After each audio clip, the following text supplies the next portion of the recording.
Hi, we're back again, and now we have a young man named Cesar Erhard, and he is an artist, and I want to learn about this. Hi. Hi, nice to meet you.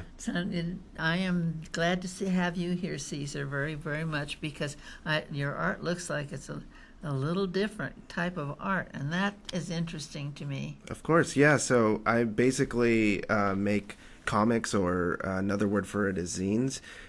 Basically, it's just like an independent sort of publication of your own artwork, Oh. and it's a little less pricey than going through the regular systems that you would in order to produce a comic book. So instead, I buy my own paper, I saddle stitch them myself, I go and make the copies myself, I put them all together as best that I can, and I basically just promote my artwork online through my Instagram and stuff, and just have been making zines for the past maybe 2 years or so, and just trying to perfect the craft, if anything, and try to get more serialized with the stories that I'm creating. One of them that I did is called Jazz Files, actually, and it has to deal with just jazz artists that I'm really interested in. And basically, the idea that I wanted to go for was taking poetry and music and kind of combining them in an image form. Right.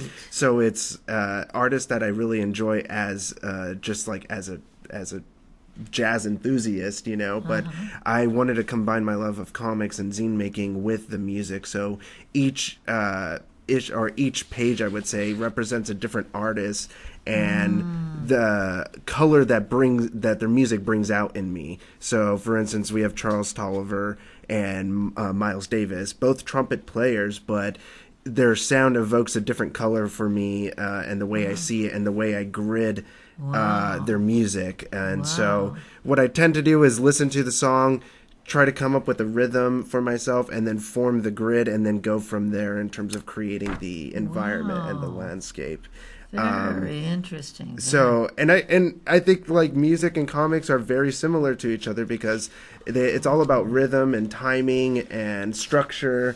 And what's so fascinating about jazz is that like it has this poetic quality to it that is very up and down, and just kind of all over the place. It reverberates in all things. So I wanted to combine the love of jazz of that. is music that's very hard to sing to. Yes. Because they just go all over the place and make up what they feel. Exactly. And it's their own language, right? It's its own lexicon that you kind of have to grow an affinity for, but I think jazz is for everyone in the end because of that reason, because it really brings out like a harmonious feeling in people in terms of like just being able to sit there and listen to instruments, talk to you and stuff.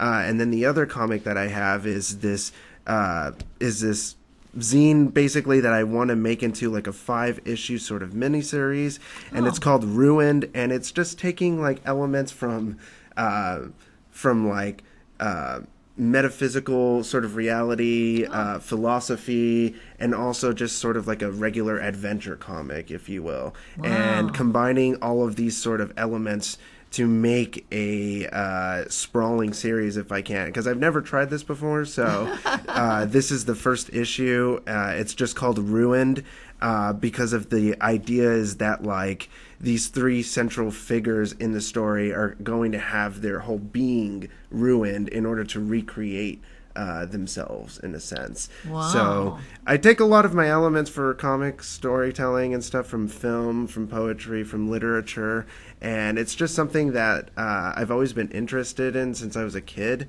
Now it's just I'm able to put that into a form that is more accessible, because with film you need the money to be able to do that. Tell me So everything you need money for. Drew, yes, it's just this is the simplest way, because I make all the calls as to what I get to create and how it looks and the stories I tell. I'm not beholden to anyone except for myself and my limits, so it's all about exceeding that. Well, I don't think you have any limits in this field. I think there's some marvelous. Thank you. Figures and everything are very interesting, and the use of the certain colors. Yeah, this is actually all color pencil too. So like I try to use different mediums as well for coloring and texture, especially because I want to have this resonation of authenticity, but also just like aesthetic and form. I want to develop a certain craft so that when you see it, you know that that's like my work. Definitely. Yeah. That's the only way you'd be successful.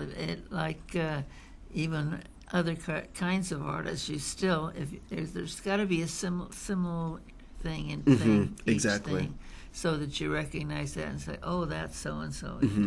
Then you can go. You can go wherever. No, you really can. And I mean, I do want to explore other mediums. I also write poetry and stuff, and I want to get more into film making as well because I love film a lot.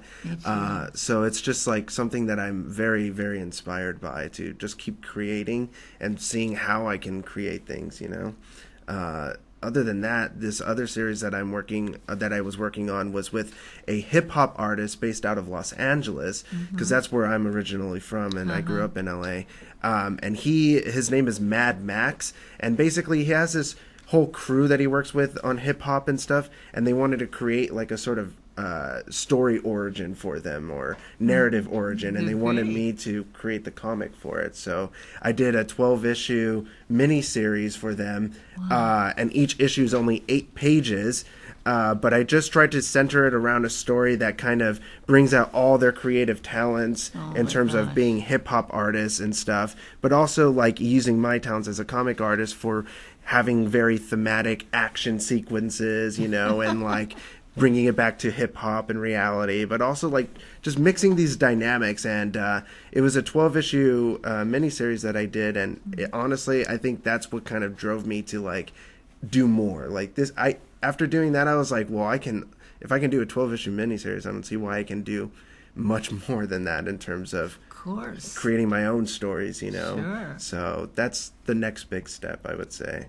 Well, I'm just thinking, I'm so happy for you, because you have that urge that's going to get you where you're going. Yes. And nothing's going to stop you, I don't think. I hope not. No, not at this point, no. No, this is so wonderful. Very, very creative. Thank you. And very good. Thank you. And I mean, and also if people want to find my work, they can just go to my Instagram at Cesar_Erhard, and that's where I usually post everything. And I do sell my merchandise through that website as well. Yes, so yes, that people are definitely. interested, I want people to come and see these and buy them, because they're very, very interesting. The art is delightful, really. Oh my gosh, very delightful. So I want you to come back again. Yes, definitely will. Bring whatever you have that you on your way up. Yeah, maybe next time we could talk about the other stuff that I do, like poetry or whatnot. I don't know. Yes, definitely. That's why we used to be an interview show, and we decided, no, we're going to be a way that promoting people. Definitely. Get people to know them, get people to see their work, and that's what we're trying to do. That's beautiful. It's great. Okay, thank you so Thank you very much much for coming and see. Of course. Thank you so much. Come in again. We will, or I will. Okay. We'll be right back.